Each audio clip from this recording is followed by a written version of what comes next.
j'ai une grosse remise en question à titre perso parce que quand tu te rends compte que ta vie, elle s'arrête comme ça, mais littéralement en fait. Enfin, tu vois, là tu te dis, mais en fait, je vais pas faire un métier, je m'en bats les couilles de la banque en fait. Mais on s'imagine que les comédiens et comédiennes ont l'habitude des caméras évidemment parce que c'est leur boulot, mais sont à l'aise avec leur image.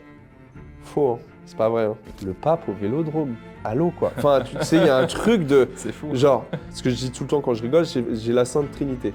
J'ai fait le pape, j'ai fait le concert de Jul et j'ai shooté Zizou.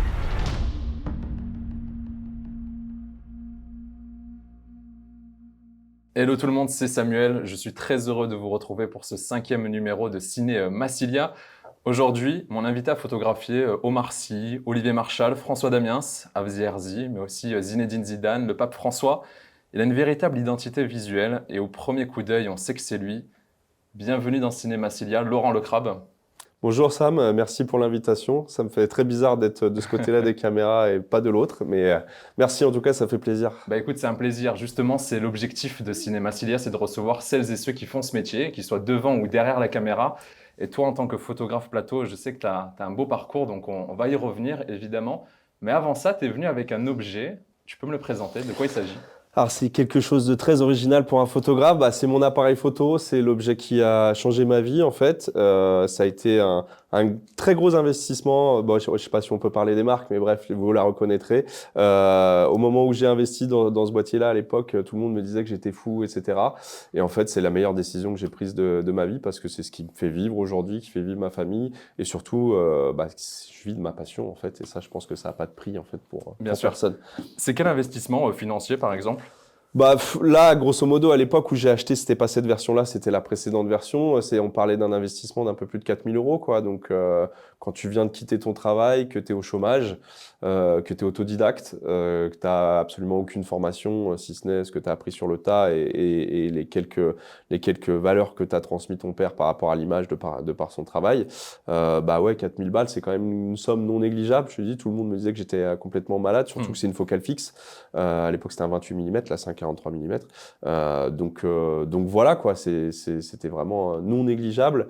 Et encore une fois, j'ai écouté ma petite voix intérieure. Moi, je crois beaucoup aux signes. Il n'y a pas de hasard. Rien que là, en arrivant, il y a eu pas mal de signes. On est numéro 5. Je suis né le 5 avril. Le 5, c'est mon chiffre fétiche. En face de moi, il y a Pulp Fiction de Rocky Rama et en dessous, le boulot de Steve Shapiro, qui sont vraiment pour moi, des monuments du cinéma. Donc voilà, faut savoir s'écouter aussi des fois. Oui, clairement. Donc c'est un bel investissement, effectivement. C'est important de le souligner. On va parler de l'importance de ton papa. Mais comment se fait le choix d'un premier appareil, justement? Qui fait que tu vas aller vers cet appareil-là en particulier? Alors moi, cet appareil-là, en fait, je travaillais avec une autre marque japonaise, pour ne pas la citer, mais j'étais pas satisfait des rendus des couleurs. Et quand je montrais à l'époque mes photos à mon père, je sais pas s'il s'en souviendra, mais à chaque fois, il trouvait à redire sur mes rendus que c'était trop magenta ou que c'était trop jaune, etc. Et en fait, j'arrivais pas avec ma post-prod à avoir le rendu que je voulais. Et en changeant de marque, j'ai trouvé vraiment le rendu colorimétrique qui me correspondait. Et surtout, l'usage. Moi, je suis un photographe qui aime être en immersion dans ces sujets. J'adore le reportage. Parce que pour moi, la photographie de plateau, c'est ni plus ni moins que du reportage pendant un tournage, avec évidemment une facette portrait, mais qui est entre guillemets en parallèle de ça. Et le 28 mm permettait de vraiment retranscrire cette immersion dans mes photos. J'aime être proche de mes sujets, être au cœur des actions. Donc voilà, même si après ça a changé parce qu'il y a des obligations dans le boulot. Et voilà, mais... C'est fou parce que dès les premières minutes de cette interview, on ressent toute la culture et la passion de l'image. Tu as parlé de ton Ouais. papa qui est imprimeur, qui a fait ce Ouais. métier toute sa vie. Ouais. C'est lui qui t'a transmis cette passion? Alors mon papa imprimeur à la retraite, mais ouais, sans s'en rendre compte, en fait, mon père m'a transmis pas mal de choses. Déjà, il y a une phrase que j'ai toujours entendue, c'est travailler à l'école pour pas avoir à faire ce que je fais, sachant que c'était pas du tout un métier honteux, loin de là, mais c'était dans le sens métier difficile, d'ouvrier, de faire des 4-8, les 3-8, 6 jours par semaine, 7 jours par semaine, enfin bref, des horaires décalés, travailler dans le bruit, la poussière, l'imprimerie, c'est un milieu qui est assez dur. Vous êtes dans les produits chimiques et on part d'un rouleau de papier, d'une laise pour au final finir avec un magazine. Donc voilà, c'est beaucoup d'hommes, c'est pompe de sécurité, du bruit. Il voulait pas que je fasse ça. Alors moi, j'ai retenu le début de sa phrase. Travaille L'école, je l'ai un petit peu enlevé parce que l'école, ça m'a vite saoulé, même si j'ai quand même fait des études. Et après, au niveau de l'image, bah, une exigence, parce que mon père était quelque part passionné. Il a fait ça pendant 35 ans, 36 ans de sa vie. Donc, c'est pas rien quand tu donnes 35 ans de ta vie à un métier. Enfin, en tout cas, moi, je trouve que c'est vraiment pas rien. Il était passionné et souvent, je l'entendais parler de... ils m'ont embêté avec la une de Paris Match parce que la couleur, ça allait pas, parce que si, parce que ça. Et surtout, j'avais l'intégralité de la presse parce qu'il a ramené du travail à la maison. Donc, inconsciemment, ça m'a nourri de feuilleter les Paris Match, les 11 mondiales, les France Dimanche, les Géo magazines, les 20 minutes, les L, etc.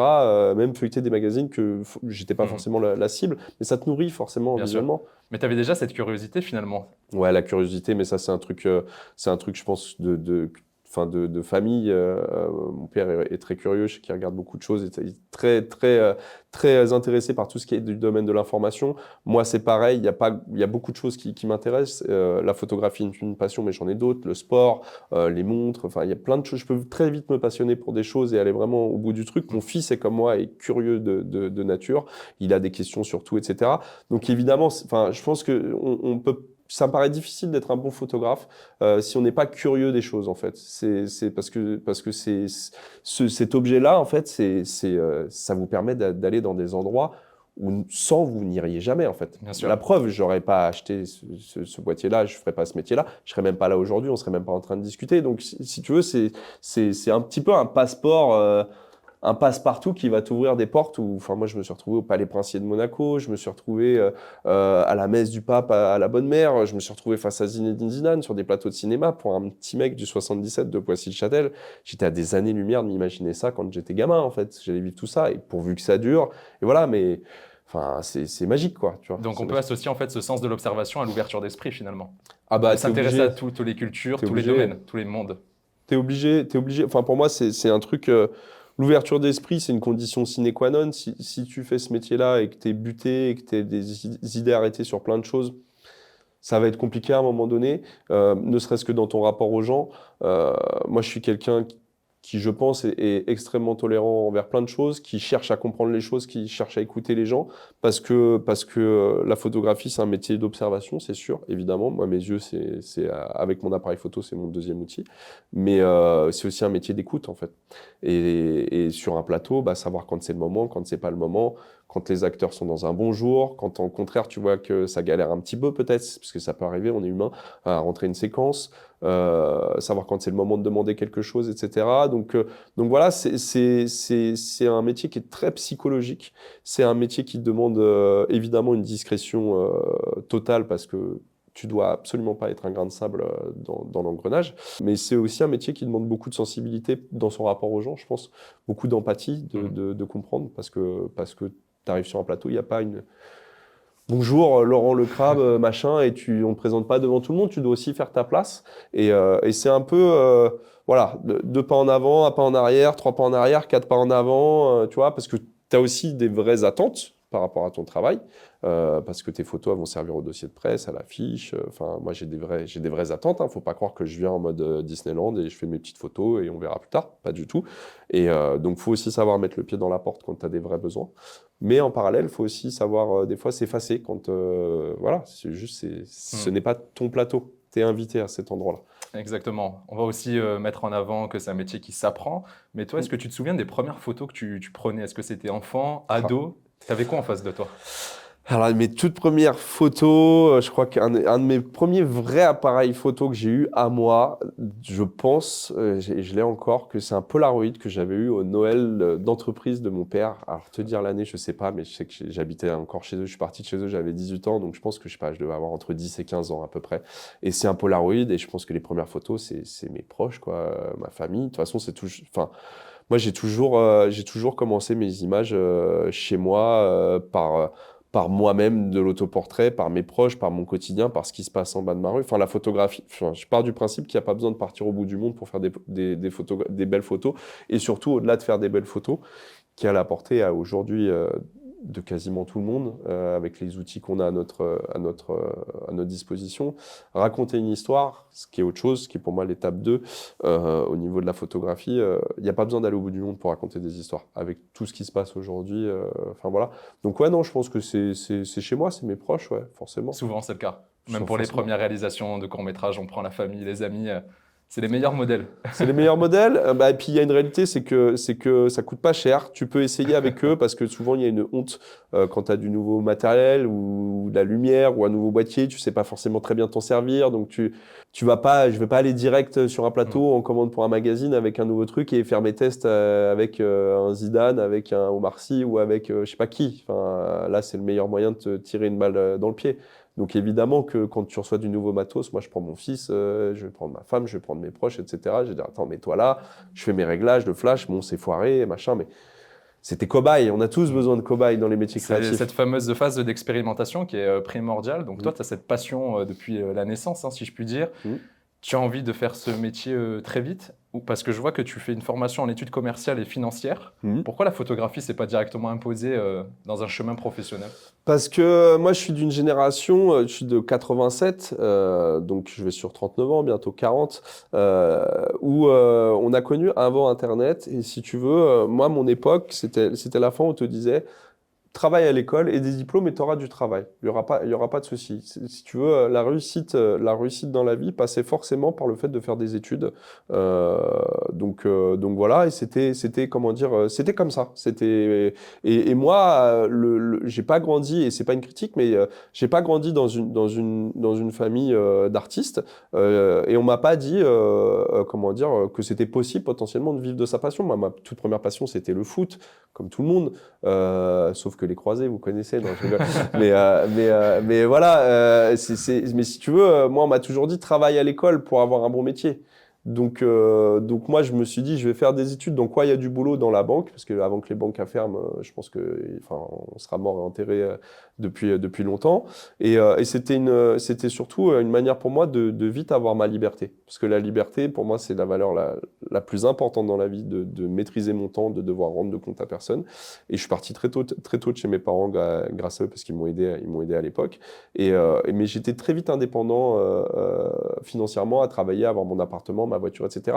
Et ce sentiment-là, en fait, mais enfin, c'est un des meilleurs sentiments que j'ai eu dans la vie avec la naissance de mon fils, tu vois ce que je veux dire, c'était un truc qui était primordial. Et si tu veux, la photo, c'était relégué au second plan parce que pour moi, c'était pas possible, en fait, de vivre d'où je venais, sans études, sans rien, sans être à Paris. Moi, j'étais dans le 77, après j'étais en banlieue dans le 94, j'étais beaucoup entre Créteil et Montreuil. Enfin voilà, c'était pas envisageable, en fait, tu vois. Un loisir. Un loisir, alors, un peu plus qu'un loisir, parce qu'après, j'ai vite, enfin, ça a vite été un truc qui m'a fait mettre du beurre dans les épinards, parce que à la banque, ça se passait comme pas forcément bien. Enfin, moi, j'ai une collègue qui est décédée dans mes bras, qui s'est fait assassiner. Donc, si tu veux, ça a été un gros moment charnière, en fait, à ce moment-là, où dans les 5 années qu'on suivit, j'étais jeune, j'avais 21 ans. J'ai eu une grosse remise en question à titre perso, parce que quand tu te rends compte que ta vie, elle s'arrête comme ça, mais littéralement en fait. Enfin, tu vois, souvent on entend ce genre de choses, comment dire, à la télé ou ailleurs, et tu sais, c'est une phrase qui rentre et qui ressort. Mais moi, j'ai été témoin, vraiment. J'ai vu la vie partir dans ses yeux, etc. Là, tu te dis, mais en fait, je vais pas faire un métier. Je m'en bats les couilles de la banque, en fait. Je vais pas faire. Je suis un matricule 14737, il y a un 738, il y a un 736. Demain, je m'en vais, la banque, elle continue, en fait. J'ai pas envie de faire ça. Et là, en fait, tu te dis, mais qu'est-ce que j'ai envie de faire? Et je kiffais la photo parce que je bossais en boîte de nuit, j'avais pas mal de potes qui organisaient des soirées, je commençais à prendre un petit peu d'oseille. Et je me suis dit, bah, banco, en fait. Fais ça, mec. Ouais, c'est ce fameux événement déclencheur qui est très très fort, Complètement. puissant, intime, évidemment. Comment est-ce qu'après on se lance à 100% dans la photo? Donc il y avait déjà un background, hein, tu me disais la nuit, notamment en région parisienne. Et puis petit à petit, après, comment est-ce qu'on se construit à la fois un réseau et qu'on trouve du travail aussi? Puisque quand on est au départ, on peut travailler bénévolement, avoir des projets un peu foireux, entre guillemets. Tu as rencontré ça? Alors, moi, à mon niveau, non, parce que, enfin, je vais pas dire non, mais si tu veux, j'avais déjà une certaine maturité de par le fait d'être parti de chez mes parents, de travailler. J'ai pas arrêté mes études à 25 ans et je suis pas parti de chez mes parents à 25 ans. Et du coup, je pense que cette maturité-là m'a aidé dans l'après. Et à savoir très vite ce que je voulais pas, en tout cas. Ce que je voulais, c'était peut-être pas forcément clair, mais ce que je voulais plus.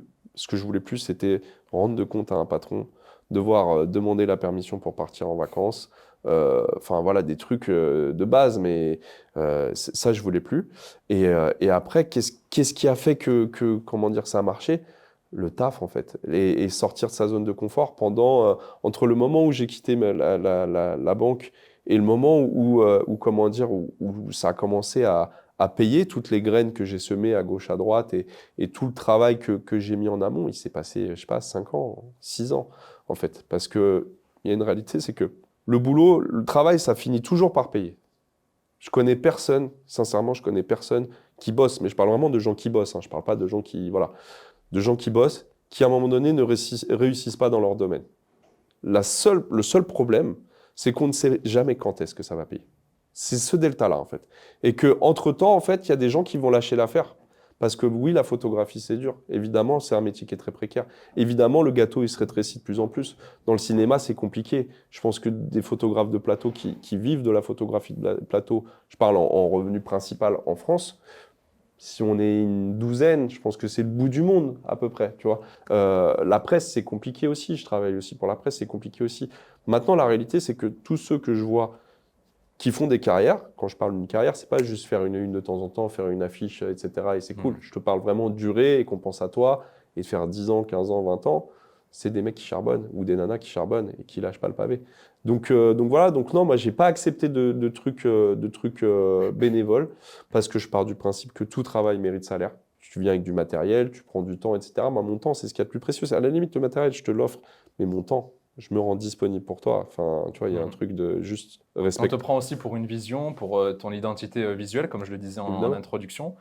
Ça, c'est aussi très important.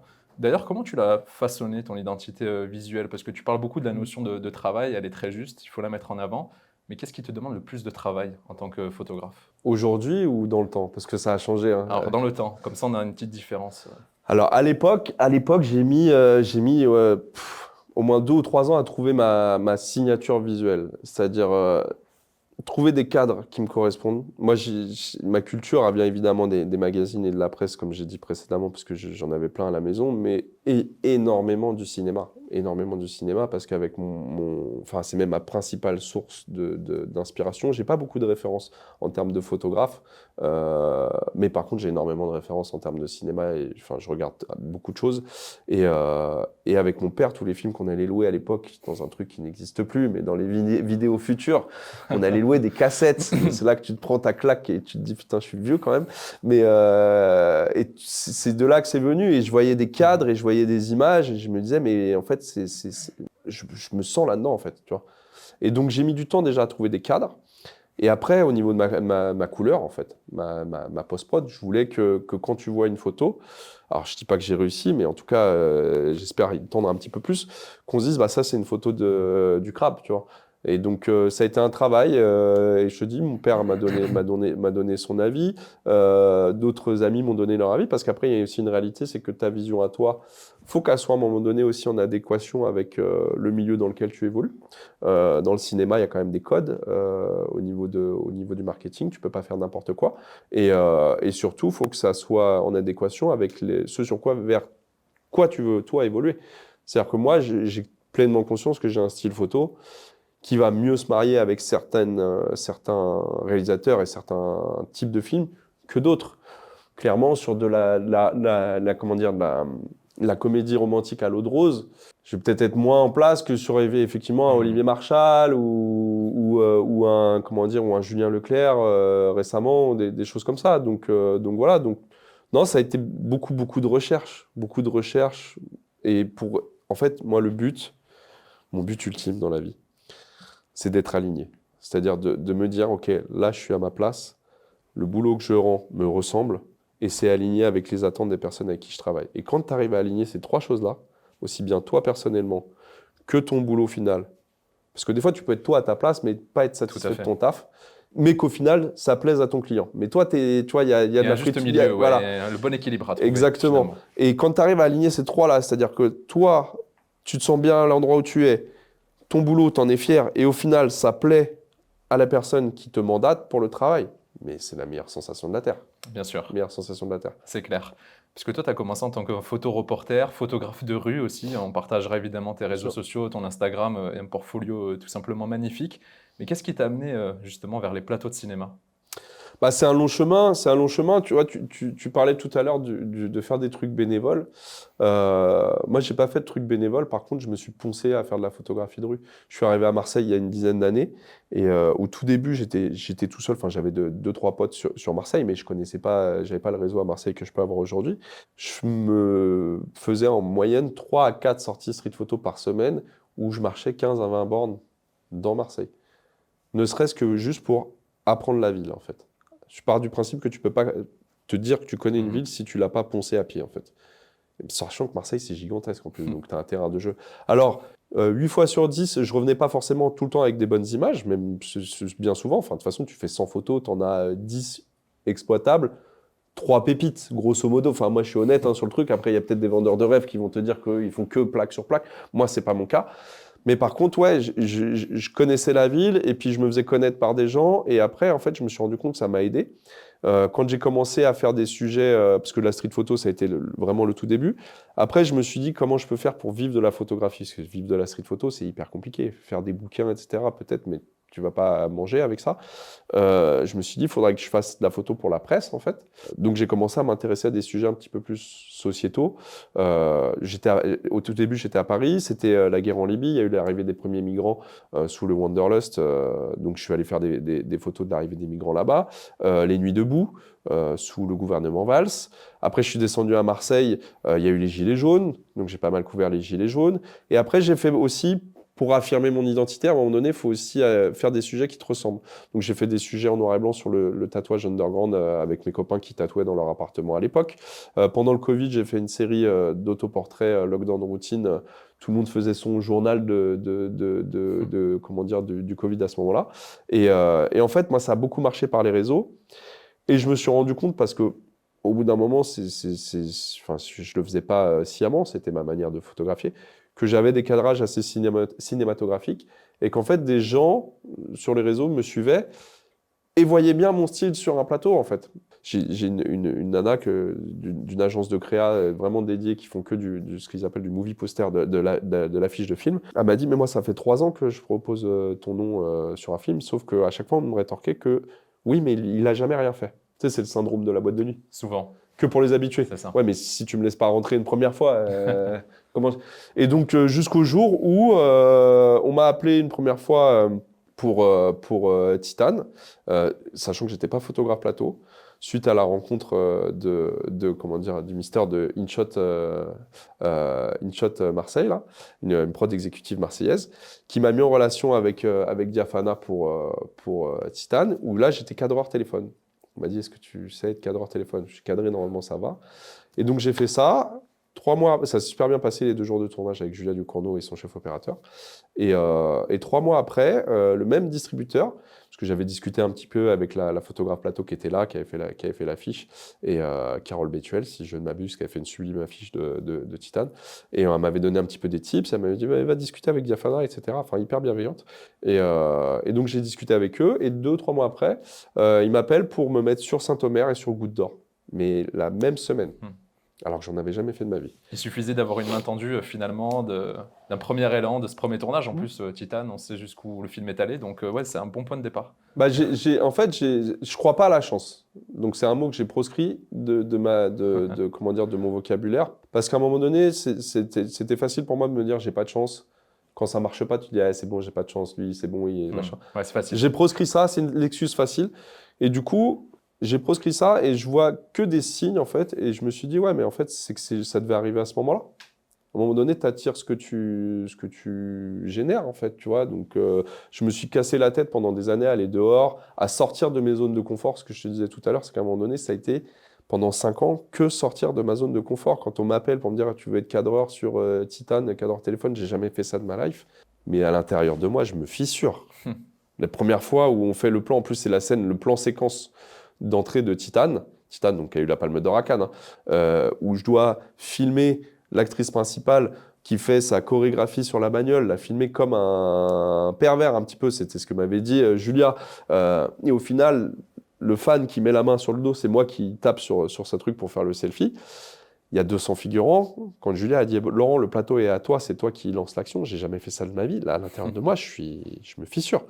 Et je le fais. Et tout le monde est super content. Et ça se passe bien. Et derrière, j'enchaîne, on m'appelle pour le truc.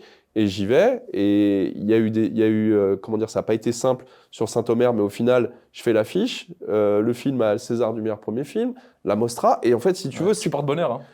je sais pas si je porte bonheur, mais en tout cas, j'espère. Ouais. Sincèrement, j'espère parce que ça serait un super compliment pour moi. Mais en tout cas, à chaque fois que j'arrive sur un projet, sur un truc, j'essaye d'être une plus-value. J'essaye d'être positif. Encore une fois, ça vient certainement de mon éducation. Je sais ce que c'est de faire un taf relou que t'aimes pas. En fait, au bout d'un moment, tu vois, à la banque, j'aimais plus. J'ai vu mon père bosser à l'usine pendant 35 ans. Je suis photographe. J'ai la chance de vivre de ma passion, mais pourvu que ça dure, en fait. Le jour où ça devient une corvée, où j'ai plus envie d'y aller, mais raccroche l'appareil photo, fais autre chose. Enfin, tu vois, Non, mais c'est fort parce que t'aimes ce challenge d'aller vers des terrains inconnus finalement. Comment est-ce que tu définirais l'énergie qu'il y a sur un plateau de tournage? Toi qui as fait beaucoup d'endroits, beaucoup d'événements, un plateau de tournage, ça a quelle atmosphère? Ah, en fait, ça dépend. Ça dépend du réal, ça dépend du décor. Parce que si tu tournes, je sais pas, si on fait un épisode de Pax Massilia à la DTPJ à la Joliette en plein printemps sous le soleil, bah là ça va être méga détente et tout le monde a le smile, etc. Si on fait le plateau de GIGN de Julien Leclerc sous les rampes de pluie de nuit en plein mois de février, c'est pas la même ambiance. Tu vois, et c'est cool, c'est des expériences de ouf, mais c'est une fourmilière. Moi, le mot qui me vient tout de suite, c'est une fourmilière. Ça peut être super déstabilisant. Enfin, ce qu'il faut comprendre, c'est que photographe plateau, c'est un vrai métier. Encore une fois, c'est code. Un plateau de cinéma, c'est hiérarchisé. Quand tu es photographe plateau, tu es chef de poste. C'est-à-dire que c'est comme un chef électro, comme un chef opérateur. Les seules personnes, moi, qui peuvent me dégager d'un tournage, c'est le réalisateur ou le producteur. Mais sinon, voilà. Mais par contre, faut quand même connaître les codes, parce que ça peut être super déstabilisant. Tu arrives, tu vas avoir une équipe technique, tu sais pas qui est qui fait quoi, t'as pas un trombinoscope au début. Mais ouais, le mot qui me vient tout de suite, c'est fourmilière, et c'est surtout, moi, ce que j'adore, pour encore une fois avoir eu, entre guillemets, une vie normale, ma vie d'avant de civil, de costard, cravate, banque, bonjour, vous voulez un virement, etc., machin, et aujourd'hui, avoir une vie de passionné, parce que je trouve que c'est un peu en ça, pour reprendre un peu une métaphore dans Le Bon, la Brute et le Truand, et le monde se divise en deux personnes. C'est pas ceux qu'on l'appelle et ceux qui creusent. Il y a ceux qui font des boulots passion, qui sont des passionnés, et il y a ceux qui font des boulots parce qu'ils n'ont pas le choix. Ou parce qu'ils n'ont pas forcément réfléchi à qu'est-ce qu'était leur passion. Dans le cinéma, il n'y a que des passionnés, en fait, au quotidien. Et ça, je ne sais même pas comment te dire, quand tu as connu le avant, ça te met tellement d'essence dans le moteur, en fait. Tu croises tellement des gens qui sont attentionnés aux moindres détails, qui sont à la recherche de la perfection que tu ne trouves jamais, que toi, forcément, mais tu as envie de te mettre au même level, en fait. Tu as envie de te mettre au même level. Forcément. Tu vois, on parlait de Saint-Omer. Moi, j'ai bossé avec Claire Maton, qui était chef opératrice sur Saint-Omer. Tu vois Claire Maton faire sa lumière, bah, en fait, tu dis, OK. Enfin, tu vois, tu prends des leçons. Tu bosses avec Lajli, tu prends une leçon. Tu bosses avec Olivier Marchal, tu prends une leçon. Enfin, il y en a plein. C'est un truc, t'apprends. Et je trouve ça... Enfin, d'une, c'est un terrain de jeu exceptionnel pour un photographe. Parce que enfin, à partir du moment où tu aimes ça, hein, moi j'adore ça. Et de deux, c'est une école de la vie et une école de la pratique incroyable. Incroyable. Alors on dit aussi souvent que le photographe de plateau, il doit être invisible. Toi, quelle est ton approche quand tu es sur les tournages? Alors, ouais, il doit être invisible, ça c'est sûr. C'est-à-dire qu'il faut comprendre, c'est que toi, au moment du tournage, tu produis rien. Ton taf, il vient en ligne de compte après, quand il commence à réfléchir à la com, au marketing, à l'affiche, etc. Moi, mon approche, déjà, premier jour de tournage, j'arrive sur un plateau, si je ne connais personne, on va prendre le cas le plus... parce qu'après, avec le temps, tu te rends compte que c'est un petit milieu, tu recroises toujours des trois têtes. J'observe. Au moins une première matinée, j'observe, je regarde qui fait quoi, les caractères de chacun. Ok, le premier assistant, il a plutôt ce profil psychologique. Ok, le réal, il est plutôt comme ça. Ok, les comédiens, ils sont plutôt comme ça. Pour savoir comment me placer. tu vois. Je vais me présenter à peu près tout le monde, parce que, encore une fois, c'est pas écrit sur mon front. Alors, évidemment, j'ai l'appareil photo autour du cou, donc ils s'en rendent compte, mais ne serait-ce que par politesse, en fait. Enfin, tu vois, tu arrives quelque part, ils t'accueillent. Tu ne seras pas là tous les jours si tu as envie que ça se passe bien. En fait, si tu veux que les gens témoignent de l'intérêt à ton travail, commence par leur témoigner de l'intérêt à leur travail. Je pense que c'est une petite règle de base. Et donc, ouais, beaucoup d'observations pour essayer d'avoir un petit profil psychologique, de savoir qu'est-ce que je vais pouvoir me permettre de faire, sur quel point il faut que je fasse attention, parce que je sens qu'il y a des petites tensions, ou voilà, il y a des personnalités que tu vas pas pouvoir aborder des mêmes façons. Et ouais, je fais ma petite analyse de profiler pendant une demi-journée, quoi. C'est un peu D'accord. ça. Et quel est ton travail en amont? Tu sais que tu es engagé sur un tournage, par exemple Pax Massilia. Ouais, Est-ce que le réalisateur ou une tierce personne va te donner des indications, te dire exactement ce qu'il attend de toi? ouais. Qu'est-ce que ça Alors, peut être? alors ça dépend, encore une fois, il n'y a pas de règle générale. Parce que faire un premier long métrage, comment dire, comme 20 dieux, par exemple, de Louis Courvoisier, c'est pas la même chose que de faire Pax Massilia avec Olivier Marchal. C'est pas du tout un jugement de valeur, parce que enfin, ouais, je prends autant mon Hmm. pied dans les deux trucs.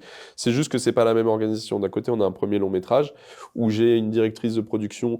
C'est son premier film en tant que prod.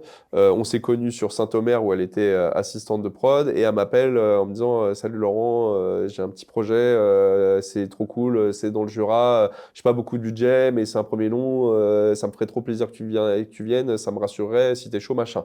Et là, c'est carte blanche. C'est-à-dire sur 20 dieux, j'ai eu absolument aucune pression, enfin pression, si j'avais la pression du boulot parce que je suis payé, etc., mais j'avais pas de guide, etc. Sur Pax Massilia, c'est Netflix. Et donc, c'est des méthodes de travail un peu plus américaines où là, tu as des guidelines, c'est-à-dire qu'on te dit clairement qu'est-ce qu'ils ont besoin, quels sont les moments forts, quelles images seront clés. Tout est très cadré. Et même jusqu'au format, la manière dont dois envoyer tes images. Et sincèrement, moi, je m'épanouis aussi bien dans l'un que l'autre. C'est-à-dire, ça a été un grand pas en avant, professionnellement parlant, de travailler pour Netflix parce que c'est des exigences qui sont là et comment dire, et tu apprends tout un vocabulaire et toute une manière de bosser qui te force à l'exigence, mais dans le bon sens du terme. C'est-à-dire, c'est jamais sous une pression négative. Au contraire, c'est une pression positive pour essayer de te sortir le meilleur de toi-même. Et justement, toujours pareil, de toujours te sortir un peu plus de ta zone de confort. Tu vois, et inversement, tu vas avoir des fois des cartes blanches. Après, dans la grande majorité des cas, si je prends du long métrage français, souvent tu vas travailler avec une agence de créa ou un distributeur et tu vas avoir ce qu'on appelle des ROF. Alors, j'aime pas trop les termes anglais, ça va faire le mec qui donne des mots anglais. Mais en gros, des croquis de qu'est-ce qu'ils voient en termes d'affiches. D'accord. Souvent, il y a plusieurs propositions, 4-5 propositions. Et à toi de faire les images qui vont permettre de construire cette affiche. Ok, parce que ça c'est intéressant, parce qu'en plus dans ton bagage, tu as les affiches de films. Tu as signé Saint-Omer, Goutte d'Or, La Petite Cuisine de Mehdi, 20 dieux. Ouais. Je pense que j'en ai pas oublié. Non, je crois pas. Je sais C'est plus. déjà, Ouais, ouais, c'est très déjà bien. pas mal. Je suis content, Effectivement, ouais, c'est pas comment mal. ça se fabrique concrètement une affiche de film? Parce qu'il faut à la fois concilier art de la photo et l'aspect marketing dont tu viens de parler. Bien sûr. Bah alors, encore une fois, il y a deux cas de figure.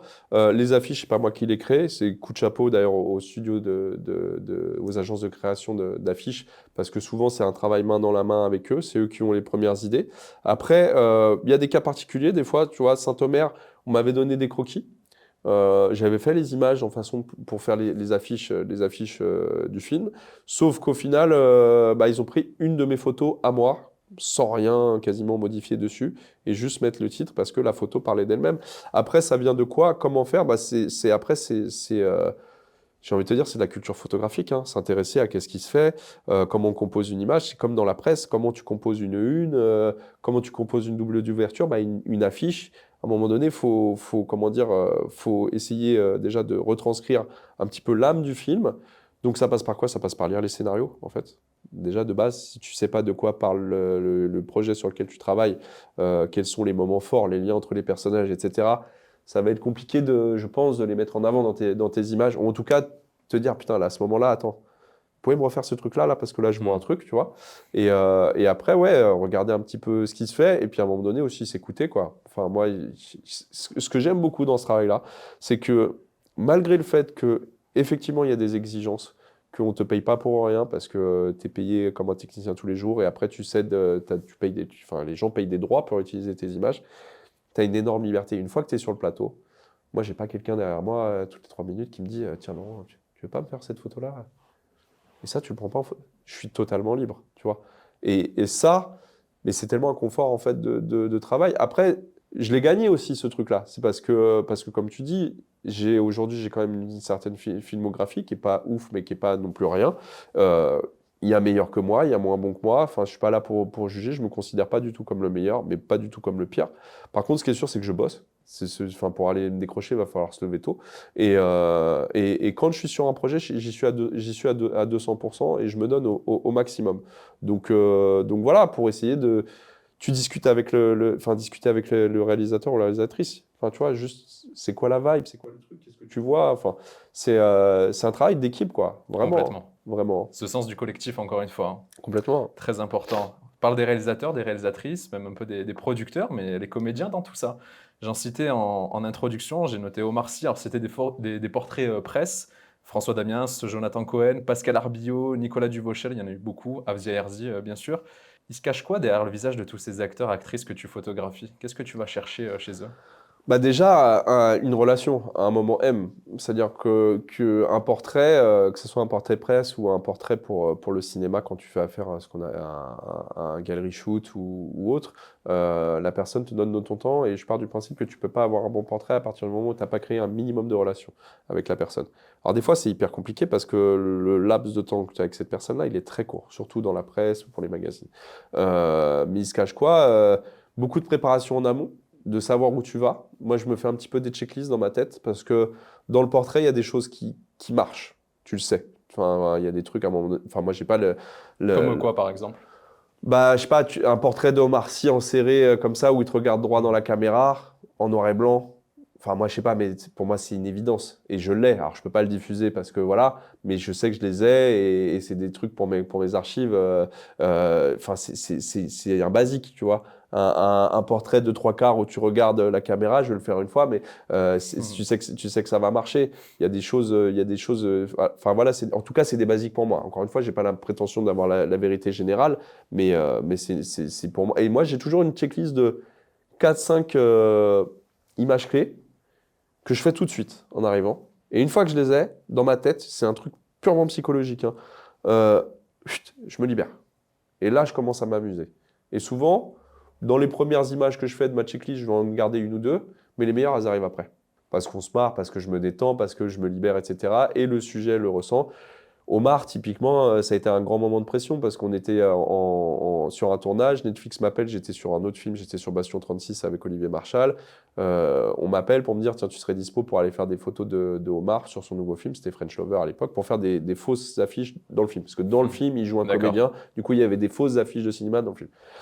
Ok, j'y vais, studio de la Plaine Saint-Denis, et donc on est dans un studio à la Plaine où au fond ils font les essais caméra avec un décor, etc. Et moi ils m'ont mis un petit fond blanc avec 3-4 panneaux LED pour faire mon shooting studio.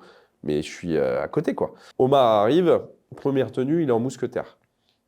Donc chapeau, la plume, machin, il arrive avec son chien, avec Tato, sa sécu, les assistants, enfin bref, c'est une armée qui arrive, tu vois.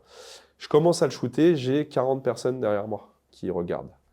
Donc tu veux me mettre la pression, tu fais pas autrement. Et dans les 40 personnes, il y a la réalisatrice, il y a son chéri, Hugo Gélin, qui était directeur artistique, la réalisatrice Nina Rive, etc. Et, euh, et donc je le shoot. Et je dis ça, c'est vraiment en toute amitié que je raconte ça, mais c'est juste pour que les gens se représentent un petit peu les sentiments que tu peux avoir en tant que photographe plateau. J'ai dit, bon, bah, Omar, c'est bon comment dire, pour ce costume. Ok, il me dit, c'est bon, bah vas-y, fais voir. Droit dans les yeux comme ça. Et donc là, tu es là, tu Hmm. fais, bon, bah, truc que tu fais jamais normalement, tu donnes ton boîtier photo. Et là, il prend le boîtier photo, Nina, Hugo, le chef-op qui arrive au-dessus et il fait défiler les images comme ça. Uhum, uhum.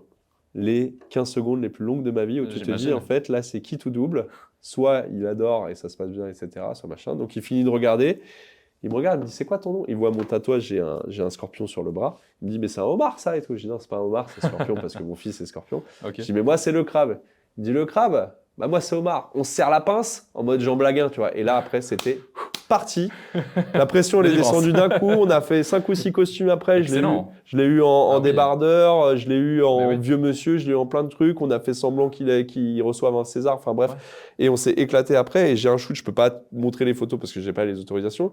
Mais ça, c'est pour mes archives pour quand je serai vieux. C'est des moments magiques, quoi, tu vois. Et puis t'es validé par Omar, ce qui fait qu'après j'ai pu bosser sur Lupin parce que quand son photographe attitré est plus dispo, moi il a confiance parce qu'on se connaît. Enfin, tu vois, c'est des trucs où tu te rends pas compte au moment M.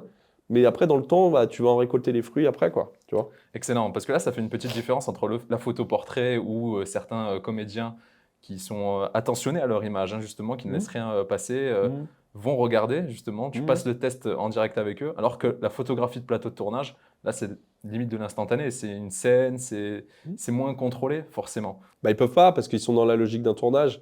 Donc, ils ont pas le temps. Si à chaque fois je fais une photo, les comédiens ils viennent me voir. À un moment donné, le réel, il va dire eh, vous êtes gentil là. En fait, soit toi, t'arrêtes de faire des photos, soit Bien sûr. vous lui lâchez la grappe.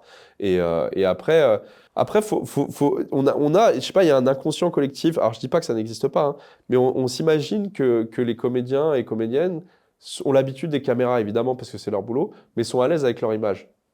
Faux, hein. C'est pas vrai, hein. Moi, enfin, sincèrement, je dirais 2 comédiennes sur 4, quand je les prends en photo, parce que c'est pas la même chose de là, on discute devant les caméras, au bout d'un moment, je te regarde toi, les caméras, tu les oublies.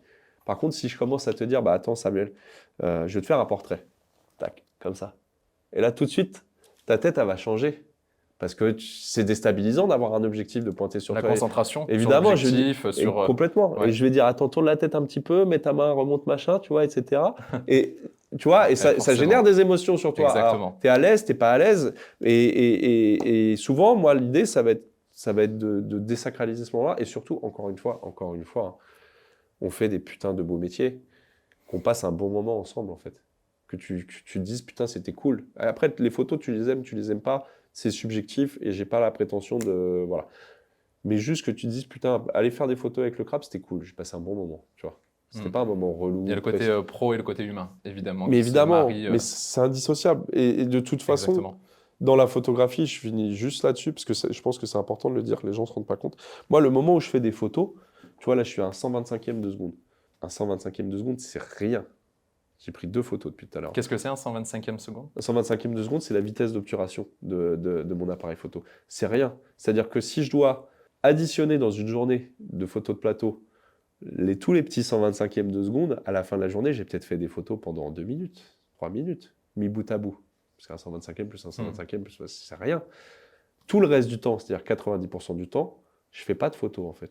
Et ça, les gens, faut qu'ils le comprennent. C'est-à-dire que quand tu es photographe, l'action de photographier, c'est 10-20% maximum de ton temps. 80% du reste, c'est pas ça. Et sur un plateau, d'autant plus. Ça va être discuter avec comment dire, les machinaux de c'est quoi le setup d'après, discuter avec le chef-op de c'est quoi le plan d'après, où est-ce qu'il va poser ses caméras, aller voir comment dire, le comédien parce que tu as besoin d'une image et que tu as vu sur le plan de travail, tu as regardé la feuille de service, tu Oui. te dis ok, la séquence d'après, tu n'y es pas, peut-être il va aller bouffer, là j'ai besoin de faire un portrait, bah, tu vas anticiper, tu vas dire attends mec, il y a moyen, genre on se prend 2 minutes après, je te fais 3-4 portraits parce que j'en ai besoin, etc.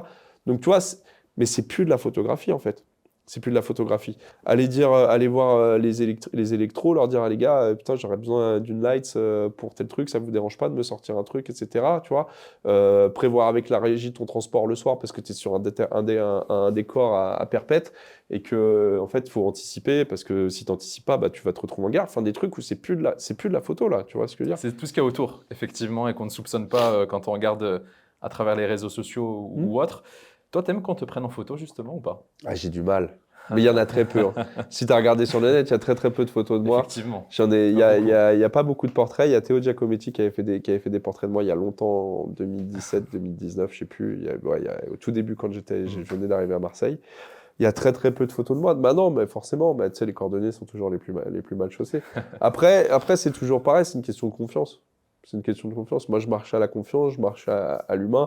Comme avec vous, là, enfin, tu vois, c'est pas pour faire du truc, mais j'ai aimé votre approche, j'ai aimé le côté Marseille. Enfin, moi, je marche à l'affect sur les trucs. Je suis un peu un Saint-Bernard sur ces trucs-là, mais tu m'approches bien, tu mets les formes, ton projet il est cool, etc. Bah ouais, donc si demain un photographe me dit, ou une photographe me dit, j'aimerais bien faire ton portrait et que sa démarche me touche ou casser, je vais me laisser faire potentiellement.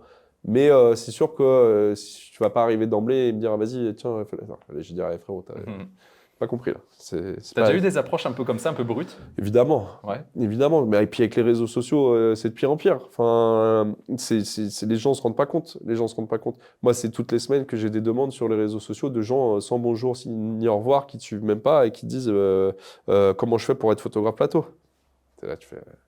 Pour reprendre une phrase de Jérémy Covillo qui joue dans Pax Massilia, t'as envie de leur dire déjà bonjour, déjà pour commencer. Et en fait, je sais pas. Enfin, tu vois, il y a un problème. C'est comme si je te disais, mais Sam, comment je fais pour faire ton taf? Tu vois, et tu sens qu'il y a un truc de. Le mec veut prendre ta place. Enfin, tu vois, c'est tellement gros. Alors qu'à l'inverse, j'ai des petits jeunes et des moins jeunes, etc., qui gentiment, tu vois, tu sens que les gens, au-delà d'avoir regardé Instagram avec un nombre de followers et les 3 derniers posts, sont allés voir mon travail, ont regardé le truc. Je dis pas ça pour. C'est pas une question d'ego, c'est juste une question d'approche humaine. Parce que dans réseaux sociaux, il y a réseau et il y a sociaux. Le côté réseau, les gens, ils l'ont bien compris, mais le côté social, ils l'ont un peu Je suis oublié. d'accord, c'est Tu vrai. vois? Et. Là, j'ai une jeune là, qui m'a envoyé un mail qui veut faire une interview de moi pareil et ils sont en école de journalisme et elle est tombée sur mon truc, elle m'a envoyé un mail, mais un placard comme ça où tu sens qu'elle s'est vraiment intéressée à mon truc et que je sens que, entre guillemets, d'une, ça les aidera et de deux, ça lui ferait plaisir, tu vois, que ça soit. Parce que son interview pour son truc de fin d'année, elle peut en faire plein. Mais je sens vraiment dans son mail que ça lui ferait. Je peux me tromper, hein, mais que ça lui ferait plaisir que je lui réponde. Bah évidemment que je vais lui répondre en fait. Si tu m'envoies un message random en mode, hey, mec, comment t'as fait le truc? Respecte-moi, j'ai pas le temps. Enfin, tu vois ce que je veux dire? Et je dis ça, je suis pas le seul, hein. Il y a d'autres photographes de Complètement. plateau qui sont enfin, soumis au même traitement des gens. Donc après, voilà, c'est pas comme ça, hein. Ouais. Alors dans cette interview, tu as pas mal mentionné la ville de Marseille, bien sûr. On a compris que tu venais de la banlieue parisienne, mais tu es venu t'installer ici en 2017. Ouais. Moi, j'ai envie de savoir, alors avant ça, c'est qu'on peut le voir aussi sur tes réseaux sociaux, sur ton Instagram, souvent tes photos sont relayées parce que tu as une façon de narrer Marseille. Il y a une narration, j'ai l'impression. Toi, qu'est-ce que tu as envie de raconter de Marseille à travers tes photos? Bah, le beau côté des choses. Encore une fois, Le côté c'est vrai aussi, j'ai le l'impression. côté vrai, le côté. Parce que Marseille, c'est une ville qui est fantasmée sur plein de choses. C'est une ville qui est pleine de clichés. A raison, parce qu'il y a des clichés qui sont fondés, c'est vrai, et je ne vais pas le nier aujourd'hui. Mais il y a aussi beaucoup de trucs où, en fait, c'est trop, en fait. Arrêtez. Enfin, tu dis, les gens, ils parlent de Marseille comme ils ne sont jamais venus, en fait. Moi, j'ai des gens qui m'expliquent Marseille alors que j'y habite depuis 10 ans. Ça fait 20 ans que j'y viens. La première fois que je suis venu à Marseille, je devais avoir une vingtaine d'années, où je venais 4, 5, 6 fois par an. Des fois, je restais 3 semaines, un mois, 6 mois. Enfin, j'ai traîné à la Belle de Mai, à Saint-Mauron. Bah, aujourd'hui, je suis à côté de chez vous, à Castellane. Mais j'ai été au 5 avenue Longchamp. J'ai fait de la boxe à Félix Piat. La semaine dernière, j'étais à la Castellane. Enfin, Marseille, j'ai poncé, je connais les stacks. Enfin, tu vois, encore une fois, j'ai fait des centaines de kilomètres à pied dans la ville. Et moi, j'ai envie de raconter le vrai Marseille. En fait, Marseille que j'aime, enfin, moi, parce que c'est une ville dont je suis tombé profondément amoureux, vraiment. C'est une ville où, quand je redescends, peu importe d'où je viens, souvent en voiture, quand je sors du tunnel et que je vois le truc Marseille, je me dis, ah, je suis à la maison. Tu vois ce que je veux dire? Et il n'y a pas beaucoup d'endroits dans le monde où tu te sens chez toi. Alors que je suis pas né ici, hein, tu vois, je suis vraiment pas né ici. Mon fils est né au bout de la rue, mais moi, je suis pas né ici. Je me sens chez moi ici, en fait. Et c'est une ville qui m'a beaucoup donné, qui a pas été facile, parce que c'est pas une ville qui est facile, c'est pas vrai, qui a pas été facile avec moi, qui a marqué un moment charnière de ma vie, mais qui en parallèle m'a donné, mais au centuple, en centuple. Et j'ai envie de rendre ça, en fait, à mon humble niveau, tu vois. Mais j'ai envie que quand on associe, si on associe mon nom à Marseille, ça soit pour du positif, en fait. J'ai pas envie, tu vois. Mm. C'est bon, il y a déjà assez de gens qui se chargent de parler des mauvaises choses. Donc voilà, donc c'est beaucoup, beaucoup d'amour, beaucoup de bienveillance et toujours un petit sourire parce que Marseille, on sait très bien qu'ici, c'est pas comme ailleurs. Enfin, tu vois, Forcément. c'est ce qu'on aime. C'est ce qu'on aime. Et il y a une photo pépite que tu as prise à Marseille, justement, d'un moment, de personne en particulier? Bah, il y en a plusieurs, mais moi, dont je suis le plus fier, et il y en a une autre qui va sortir dans pas longtemps, mais c'est les jeunes à Félix Piat, avec Hello du club de boxe, de la team Reyes, et les copains comment dire, de Un déchet par jour, qui avaient organisé une collecte de déchets à la cité Félix Piat. Et là, tu vois, pour le coup, pour plein de gens, cette photo-là, mais c'est l'antithèse de Marseille. C'est-à-dire que c'est des jeunes, des quartiers de Félix Piat, donc un des quartiers les plus pauvres d'Europe, qui ont passé une journée à ramasser toute la merde qu'il y avait dans le quartier. Et tout ça, on a assemblé tous les sacs d'ordures, on les a posés devant la dalle et je les ai fait faire une photo de groupe avec les barres derrière. Ça, je suis fier de ce genre d'image. Ça, parce que c'est un gros truc en mode, vous voyez, tous vos clichés là, de les jeunes, ils s'en battent les couilles, de dans les cités, c'est la merde, enfin, tu vois. Il suffit d'y aller finalement Allez-y, en fait. pour se faire Encore sa une propre fois, opinion. Et... témoigner de l'intérêt aux gens, en fait. Si tu témoignes de l'intérêt à des personnes avec bienveillance, parce que c'est pas témoigner de l'intérêt pour surfer et derrière faire ton Bien beurre. sûr. Moi, j'y vais. Là, à ce moment-là, je suis bénévole, ouais. Je suis bénévole. Quand l'association me dit c'est tel projet, etc., on fait des... Mais évidemment, Ouais. évidemment. Et là, on a fait un joli sujet avec l'équipe magazine. C'est pas du cinéma, mais pareil, on est allé voir les jeunes de la cité La Castellane, la cité de Marseille, qui s'occupent du club de foot du FC Castellane, avec le centre social de la Castellane. Mais c'est monstrueux le travail qu'ils font.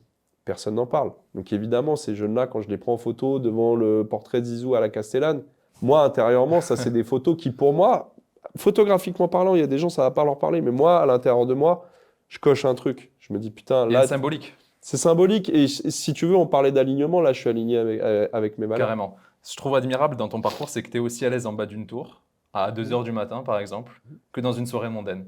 Tu vas en faire un parallèle, tu parles des jeunes de Félix Piat, et tu es aussi capable de mettre en avant la venue du pape François à Marseille, quand il est venu au Vélodrome il y a quelques temps chez nous. Raconte-moi ce moment, cette expérience quand même. Bah, je pense que j'ai compris, parce que là, c'est un mot un peu qu'on voit en ce moment, aura, tu vois, le mot aura. J'ai compris ce que ça voulait dire aura le jour où j'ai vu le pape passer en dessous de moi en rentrant à la Bonne Mère. Parce qu'on était juste au-dessus, en dessous de l'orgue, et il y avait les photographes du Vatican, mais sinon, photographes accrédités, on était 6. Je parle vraiment dans la Bonne Mère pour sa messe à la Bonne Mère. Et quand alors que moi, je suis croyant, pas croyant, enfin, ça, c'est des trucs, c'est personnel. Mais bon, bref, j'ai mes idées, j'ai mes croyances.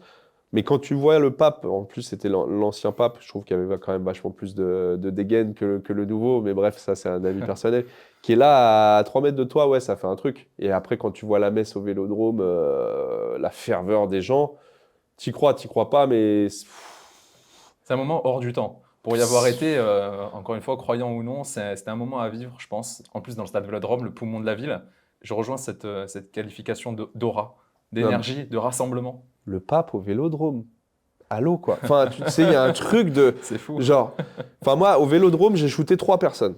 Ce que je dis tout le temps quand je rigole, j'ai la Sainte Trinité. J'ai fait le pape, j'ai fait le concert de Jul et j'ai shooté Zizou. Mais c'est bon, enfin, tu sais, c'est dans les trophées PS5 là, Marseille, j'ai fini les trophées. Non, mais je rigole, ça me fait mec, c'est pas pour ça, mais évidemment, la venue du pape à Marseille, mais c'était une dinguerie, c'était incroyable, la ferveur. Enfin, c'est des trucs, tant que tu ne les as pas vécus, tu peux pas te rendre compte de ce que c'est. Le charisme de cet homme-là. Et encore une fois, l'association entre la Bonne Mère, le pape, le Vélodrome, le pape, mais c'était le métaverse. Enfin, pour moi, il y a un moment donné, j'ai fait un selfie du haut du truc où on voit le pape derrière, mais ce selfie-là, à chaque fois que je le regarde, je dis, mais mec, tu vois, c'est photomontage. C'est photomontage. Mais en même temps, tu vois, tu dis cette espèce de gros écart et le côté caméléon. Moi, je suis un caméléon et j'adore ça, en fait. C'est justement ce qui me fait vibrer dans ce métier-là, c'est que potentiellement, là, pendant qu'on parle, mon téléphone, il a sonné. À chaque fois que mon téléphone sonne, que ce soit pour le cinéma, pour le truc, je sais pas sur quoi on va m'envoyer. Et c'est ce petit truc, à l'intérieur, cette petite flamme, tu vois, tu te dis, putain, alors vas-y, où est-ce qu'ils vont m'envoyer là, ce coup-ci, tu vois? Ou ça va être Qu'est-ce quoi? qui m'attend? J'ai un nouveau projet, ou j'ai une commande, Ouais. est-ce que tu es dispo pour aller à tel endroit? Ou tiens, je t'envoie le scénario. Et cette découverte, parce qu'à chaque fois, encore une fois, tu sors de ta zone de confort. Et ça, pour moi, c'est l'histoire un peu de ma vie. Et C'est précieux. bah, puis c'est le chemin, je pense, pour ce qu'on va appeler la réussite. Enfin, moi, je me considère pas arrivé du tout, mais le simple fait de vivre de ta passion, de réussir à en vivre, bah, c'est de perpétuellement sortir de ta zone de confort pour essayer de faire mieux, pour justement pas te mettre Bien de sûr. barrière. Tu vois ce que je veux dire? Clairement. Voilà, on va bientôt entrer malheureusement dans le climax de cette émission. En tout cas, on passe un super moment. Je pense que les gens aussi qui nous écoutent soit en podcast ou en vidéo sont saisis par toute cette trajectoire. Avant de parler des prochains projets, Laurent, l'actualité de ton métier, est-ce que c'est un métier où il y a du travail, de la demande? On sait qu'on est à l'ère de l'IA. où toutes les photos aujourd'hui sont Mm. trafiquées, on ne sait plus qu'est-ce qui est vrai, qu'est-ce qui est faux. Tu sens un danger potentiel ou tu es quand même optimiste? Optimiste, oui, parce que c'est ma nature. Et parce que si j'étais pessimiste, ça ferait bien longtemps que j'aurais raccroché le boîtier photo. Donc oui, optimiste, oui, parce que je pars du principe que toujours pareil, le travail, la passion et le fait de donner à 200% fait qu'on te rappellera. Enfin, à un moment donné, une IA remplacera jamais le rapport humain que tu as avec. Après, il faut être lucide par rapport aux enjeux. Et justement, je pense que le meilleur contre-argument à l'IA, c'est justement tout cet aspect humain, les fameux 80% dont je te parlais tout à l'heure où une IA ne fera pas la différence. Une IA va pas lire un plan de travail et dire au distributeur ah, vous avez prévu telle et telle date pour le shoot. Mais je pense que cette date-là, là, elle est quand même intéressante parce que j'ai lu le scénario, etc. Je pense que ça pourrait être pas mal. L'IA va pas te dire ça. L'IA va pas anticiper avec une régie ou avec un réal ou avec un comédien sur place le shoot. Donc, ce rapport humain qu'on a là au moment où on se parle, une IA ne fera jamais ça. Donc, je ne suis pas forcément inquiet. Après, je ne vais pas vendre de rêve. Le métier de photographe plateau, c'est un métier de niche. Enfin, faut dire les termes. Euh, on n'est pas beaucoup, je pense, en France à vivre de ça. Je parle en revenu principal. Il n'y a pas de clé particulière.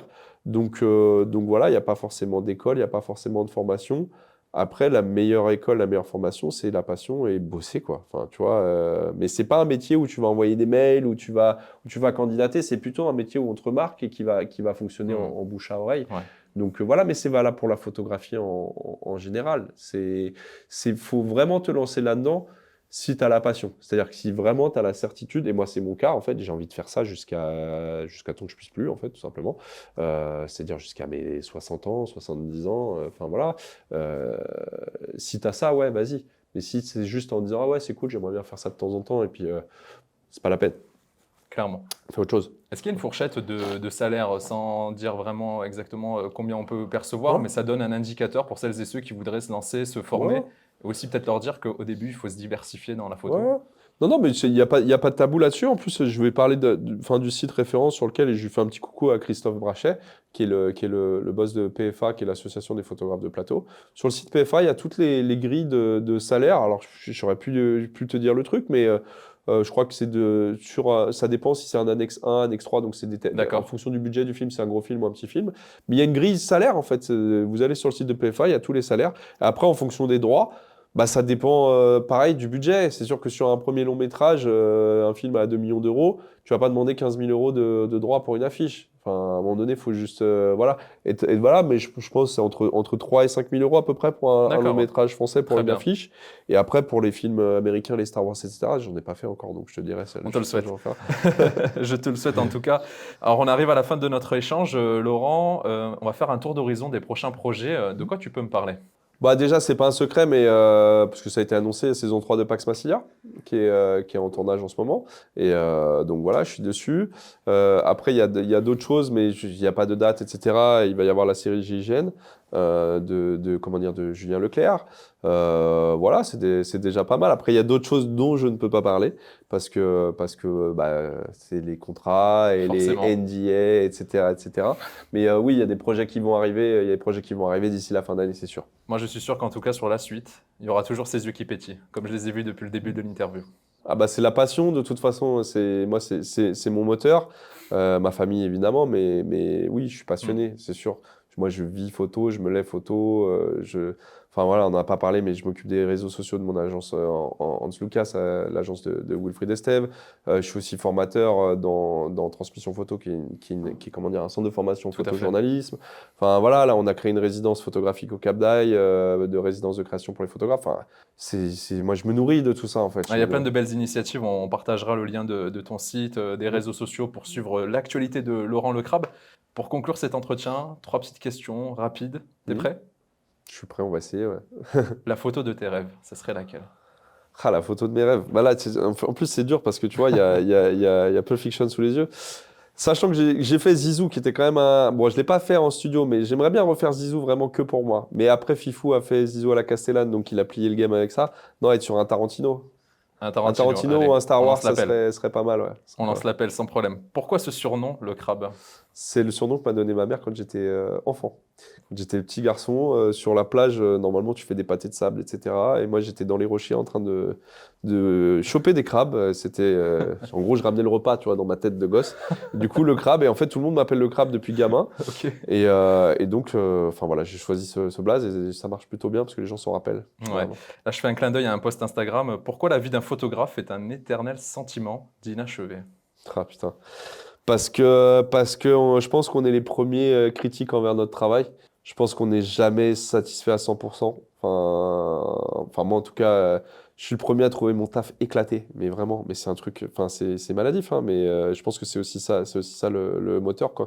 Pour ça, je regarde même plus, enfin je regarde avec bienveillance, mais je me compare plus aux autres parce que j'ai compris que ça servait à rien, parce que tu vas toujours trouver meilleur et tu vas toujours être jaloux, tu vas être truc, alors que non, autant être bienveillant. Mais ouais, tu te dis toujours que tu aurais pu faire mieux et voilà, alors qu'en fait, tu fais déjà de ton mieux, mais tu n'es jamais 100% Tout à fait. satisfait, quoi, tu vois. Bon, évidemment, on va suivre tes nouvelles aventures de près. Un grand merci pour cet échange, Laurent. C'était passionnant d'en savoir plus sur ton métier de photographe plateau, mais pas seulement. Et j'espère que ça va inspirer tous nos auditeurs. J'espère que tu t'es bien senti sur ce nouveau fauteuil rouge. Putain, c'est très confort, je veux le même à la maison. Non, merci beaucoup pour l'invitation, ça. Merci à toute la team derrière, c'était un moment très Voilà. agréable. Et merci pour Marseille, surtout pour ce que vous faites. J'espère qu'il y aura plein d'autres invités. C'est Et prévu. je vais regarder tous les épisodes. Moi, j'ai hâte là, que vous balanciez un petit peu les Écoute, trucs. Là. on sera au plaisir de te recevoir à nouveau dans les mois prochains. Je t'invite à nous faire un petit mot. Donc, je vais te décrocher notre logo et je vais te demander de nous écrire un petit mot, une signature, une inspiration, ce qui te vient pour laisser une trace indélébile de cet échange J'écris où je veux. où tu Je veux, vais écrire par ici, moi. en souvenir de cette interview Je veux pour dire, Cinéma Cilia. allez, on va se mettre la passion avant tout. Hop, et voilà. Magnifique.